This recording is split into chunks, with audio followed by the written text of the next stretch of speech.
So today we are going to start chapter 2 from class 10th math book, and the name of the chapter is what? Polynomial, right?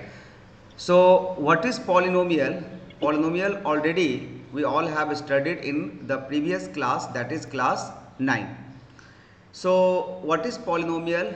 Polynomial is an algebraic expression where it contains variable and constant, and the power of the variable should be non-negative integer. Non-negative integer से I mean that कि x to the power 5 हो सकता है, but there it can't be x to the power -5, यानी कि power जो है वो नेगेटिव नहीं हो सकता है.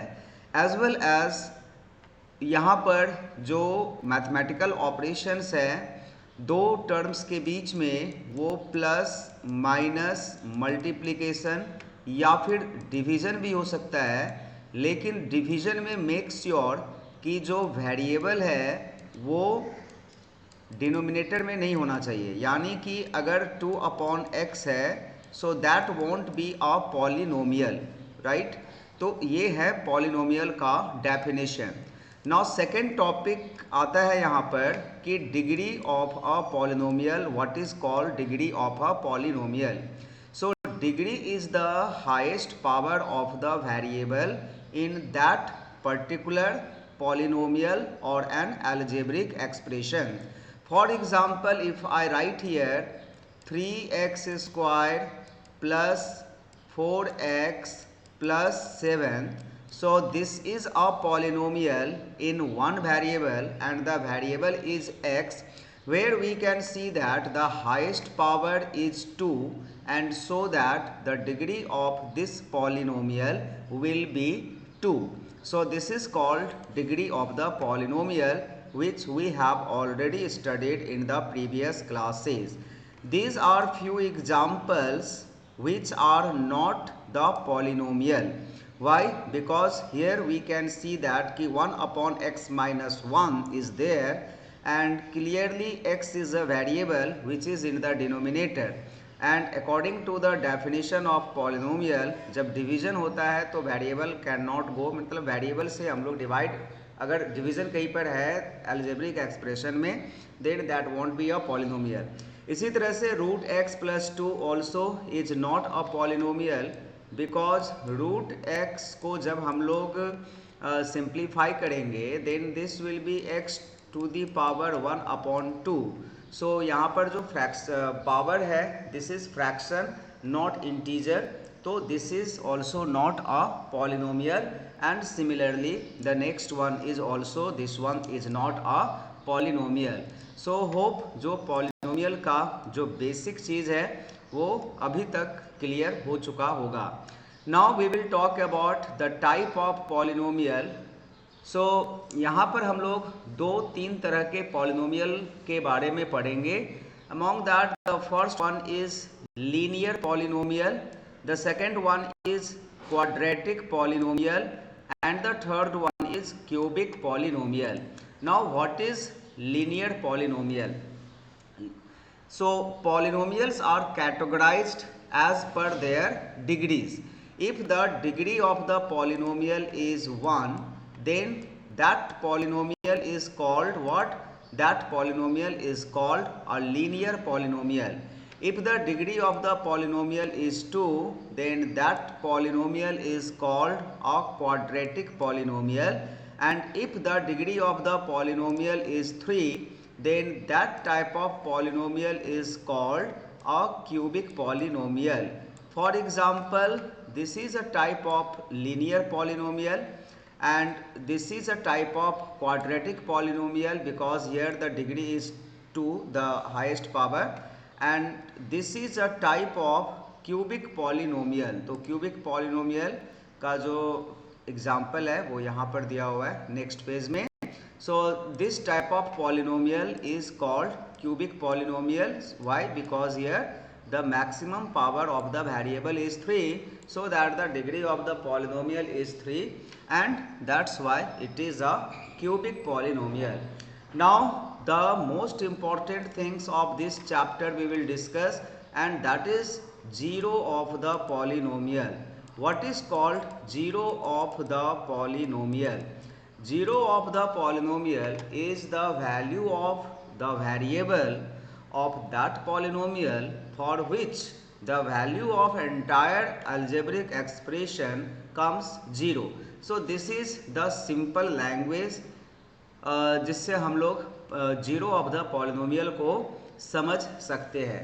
तो कोई भी पॉलिनोमियल अगर हम लोग ले लेंगे, लीनियर पॉलिनोमियल का एक मैं कोई एग्जांपल दे रहा हूँ. Suppose 3x + 7.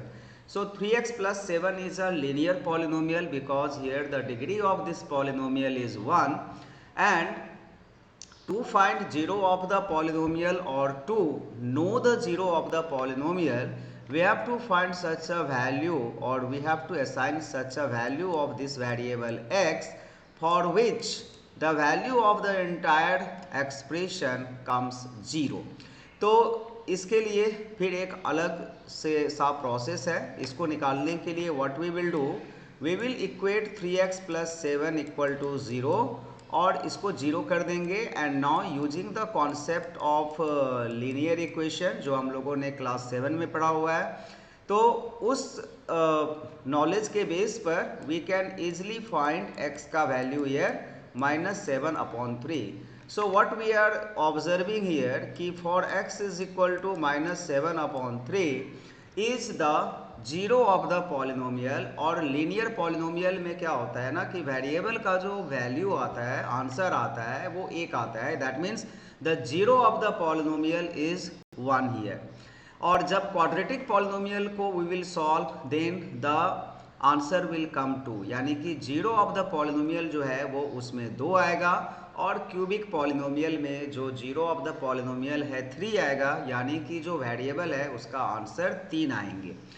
तो यहाँ पर अगर मान लो कि px एक पॉलिनोमियल है, तो px = समथिंग, तो k may be the zero of the polynomial or k will be the zero of the polynomial if pk = 0. अगर pk = 0 होता है ना, then k will be known as zero of the polynomial, जो कि यहाँ पर लिखा हुआ है. तो इसको हम लोग यहाँ से पढ़ करके बाद में समझ भी सकते हो. अगर सिंपल लैंग्वेज में इसको जानना चाहते हो तो I have already told you, zero of the polynomial is nothing, value होता है वेरिएबल का जिसके लिए पूरा एंटायर एक्सप्रेशन का जो आंसर है वो जीरो आ जाए. और उसको हम लोग निकालते कैसे हैं, तो निकालने का जो मैथमेटिकल मेथड है वो ये है, और किसी किसी केस में हम लोग मेंटल कैलकुलेशन करके भी उसके आंसर को आसानी से निकाल सकते हैं. रिलेशनशिप आएंगे जो कि हम लोग बाद में करेंगे. Now in the first exercise we will be understanding the geometrical meaning of the zeros of the polynomial. What is the geometrical meaning of the zero of the polynomial? तो जो हम लोग जीरो निकालते हैं, व्हाट इज दैट? तो actually zero होता है किसी भी लीनियर पॉलिनोमियल का, या फिर क्वाड्रेटिक का भी हम लोग करेंगे. तो इसका अगर हम लोग एक ग्राफ प्लॉट करें जिसमें this horizontal axis is the x axis और this vertical axis is the y axis, तो फिर यहाँ पर, और लीनियर इक्वेशन में वी नो कि जो उसका ग्राफ होता है वो स्ट्रेट लाइन आएगा, है ना. तो जो ग्राफ अगर हम लोग ड्रॉ करेंगे तो वो इस तरह का स्ट्रेट लाइन आएगा. If we plot graph of the linear equation, जो कि क्लास 8 में था, लाइन ग्राफ हम लोगों ने पढ़ा हुआ है, तो ये स्ट्रेट लाइन आएगा. Now what is zero of the polynomial? Zero of the polynomial is a point where this line meet the x axis only. that means zero of the polynomial अगर हम लोगों को ग्राफ से निकालना है तो we will consider such a point where the graph line intersect x axis not the y axis. तो इस केस में जो जीरो ऑफ द पॉलिनोमियल होगा वो ये होगा.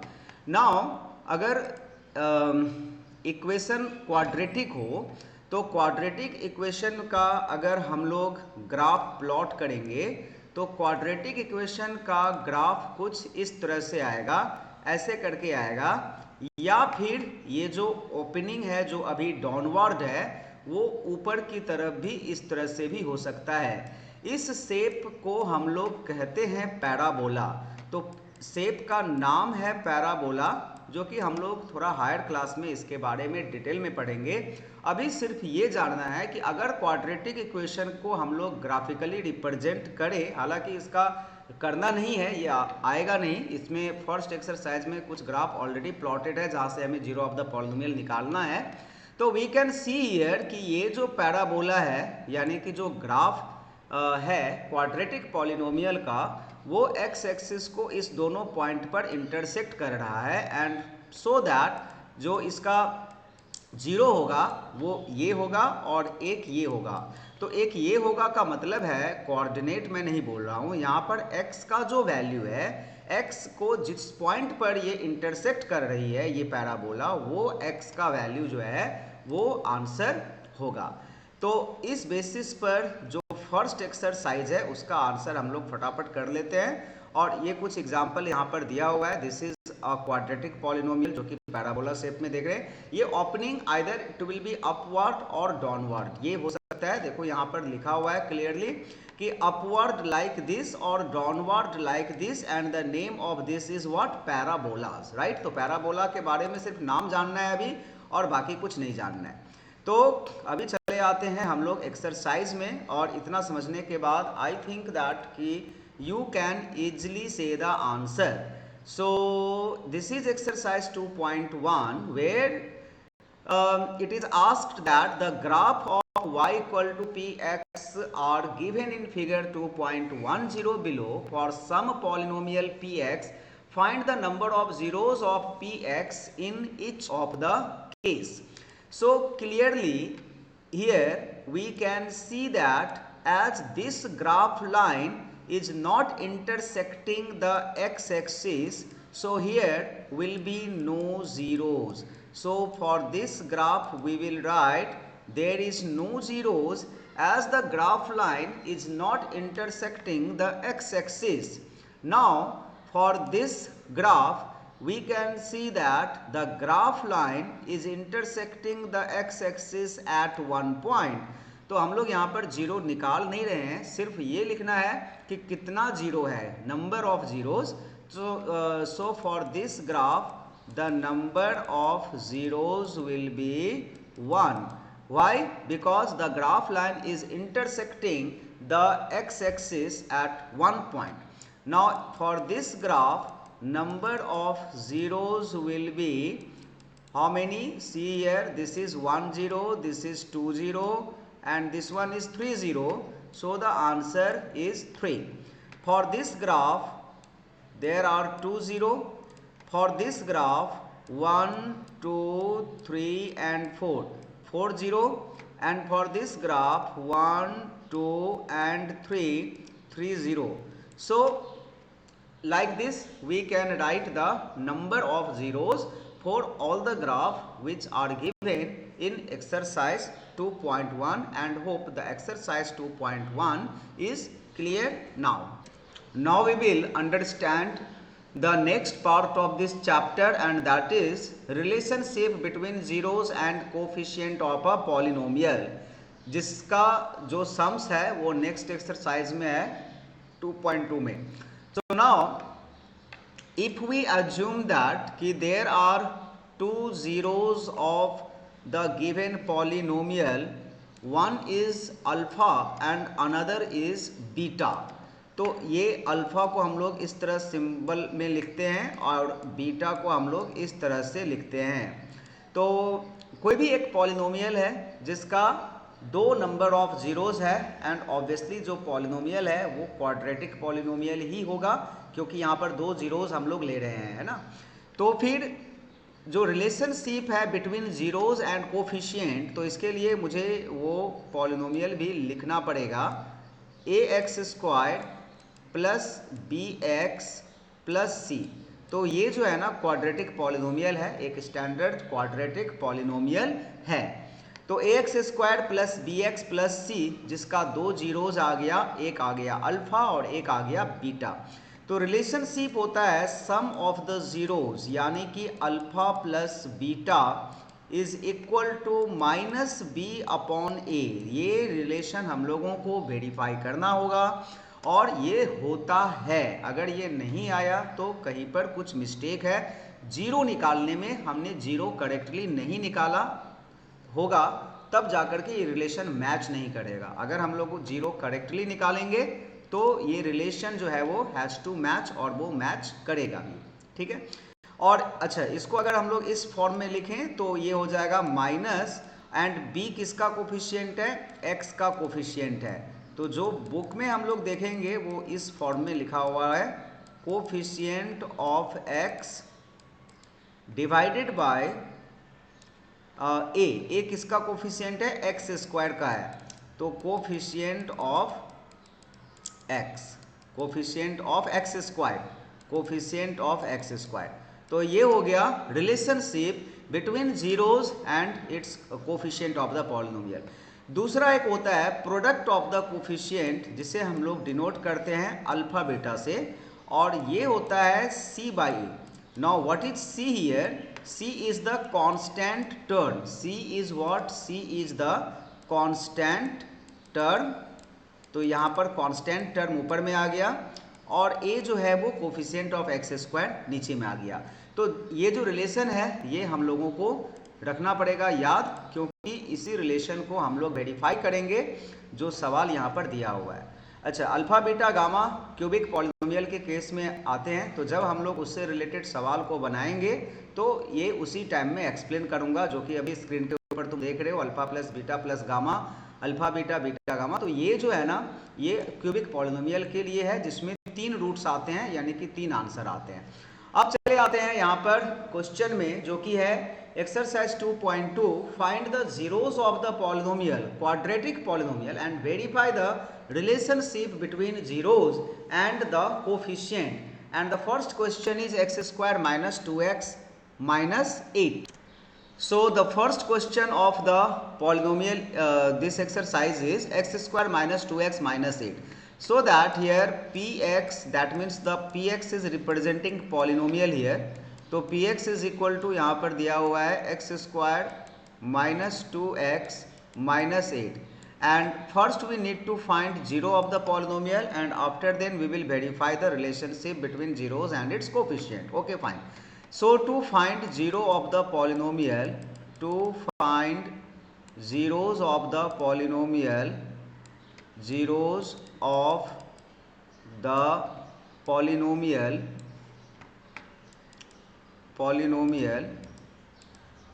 what we are going to do here, simply we will write px equal to 0, और यहाँ से हम लोग क्या करेंगे, x के वैल्यू को फाइंड कर लेंगे। तो px का जो पॉलिनोमियल है वो है x square minus 2x minus 8 is equal to 0, minus 8 equal to 0, and we need to do the, और we need to use the factorization method to factorize the left side, where we can see कि यहाँ पर हम लोग कौन सा method apply करेंगे, splitting the middle term factor method. तो प्रोडक्ट आ रहा है तुम्हारा 8 को स्प्लिट करके 2 लाना है। तो ये जो मेथड है वो हम लोगों ने ऑलरेडी क्लास 8th स्टैंडर्ड में सीखा हुआ है। तो this will be minus 4x plus 2x, why? Because minus 4x plus 2x will give minus 2x, and if we multiply this 2 it will be minus 8x square, जो कि product भी है first और लास्ट टर्म का। तो ये आ गया। Now we will take x common, तो ये हो जाएगा x माइनस 4, और सेकेंड वाले में से अगर हम लोग 2 को कॉमन लेंगे तो this also will be x minus 4, तो ये हो गया अपना। And after this again x minus 4 is common, तो ब्रैकेट के अंदर बचेगा x plus 2 is equal to 0। अब इसके बाद हम लोग यहाँ पर यूज करेंगे जो कि क्वाड्रेटिक इक्वेशन तो है ही इस क्लास में, तो क्वाड्रेटिक इक्वेशन इसी तरह से सॉल्व भी होता है, देख लो ये। तो x either x minus 4 is equal to 0, जब हम लोग क्वाड्रेटिक इक्वेशन करेंगे ना तो इसी टाइप से क्वाड्रेटिक इक्वेशन को सॉल्व भी करते हैं। तो ये हो गया तुम्हारा x का वैल्यू एक 4 आ गया, और दूसरा होगा x plus 2 is equal to 0, तो फिर यहाँ से जो है वो x का वैल्यू -2 हो गया, तो 4 आ गया और -2 आ गया। Now I am doing this side, तो यहाँ पर जो दो जीरोस है वो हमें मिल गया, दो जीरोस मिल गया, नंबर जीरोस जो है वो आ गया तुम्हारा 4 एंड -2।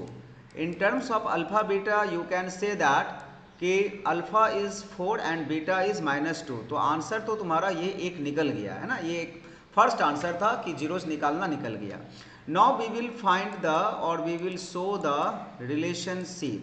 तो रिलेशनशिप हम लोग यहाँ पर दिखाएंगे, तो रिलेशनशिप को मैं यहाँ पे दिखा रहा हूँ नेक्स्ट पेज में। सो रिलेशनशिप में हम लोग क्या करेंगे, जस्ट अ मिनट, रिलेशनशिप यहाँ पर जो जीरोस था अपना वो था तुम्हारा, चलो अल्फ़ा मैं यहाँ पर लिख देता हूँ। तो जो जीरोस था दो, वो था एक 4 और दूसरा था -2। तो अल्फ़ा का बीटा 4 असाइन कर देते हैं और बीटा का जो वैल्यू है वो -2 असाइन कर देते हैं। So therefore we will find sum of zeros, sum of zeros that means alpha plus beta.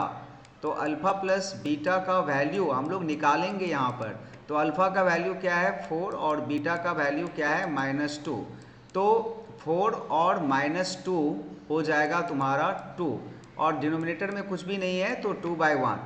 अब चले और जो अपना एक्चुअल सम था, वो एक्चुअल जो पॉलिनोमियल था वो क्या था, x² - 2x - 8। याद रखना जो एक्चुअल सम था वो था x² -2x - 8, जिसका हम लोगों ने 0 निकाला था, ठीक है ना। तो यहाँ पर हम लोग क्या देख रहे हैं, जो a का वैल्यू है वो 1 है और जो b का वैल्यू है वो क्या है -2 है। तो इसका मतलब जो 2/1 हम लोग लिखे हैं ना, इसको लिखना पड़ेगा माइनस और ब्रैकेट के अंदर -2/1। मैं बहुत ही अच्छी तरह से यहाँ पर बता रहा हूँ। तो अभी क्या होगा ना, ये -2 is a coefficient of what, x। तो यहाँ पर माइनस को ब्रैकेट के बाहर है वो तो एज इट इज रहेगा और यहाँ पर हम लोग लिखेंगे कोफिशिएंट ऑफ x, ये हो गया अपना। एंड दिस डिवाइडेड बाय 1, तो 1 किसका कोफिशिएंट है, x² का। तो ये हो गया coefficient of x², coefficient of x²। और जो हमने रिलेशन तुमको पढ़ाया था, अभी बताया था कुछ देर पहले, वो यही रिलेशन था। तो सम ऑफ द जीरोज का जो रिलेशन है वो वेरीफाई हो गया।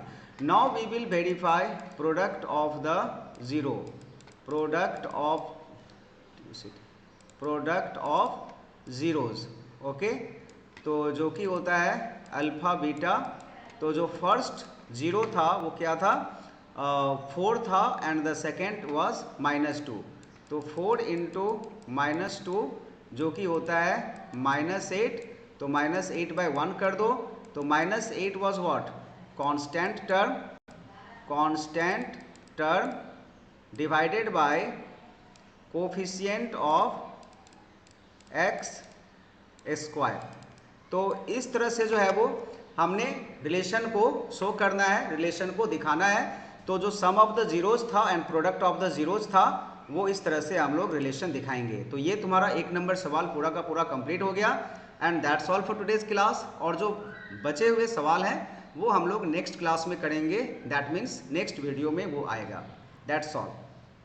सो होप जो आज का क्लास था वो समझ में आ गया होगा, क्लियर हो गया होगा। इसको प्रैक्टिस करना है और इस पैटर्न के जो भी सवाल हैं इस एक्सरसाइज में वो बनाना है तुमको।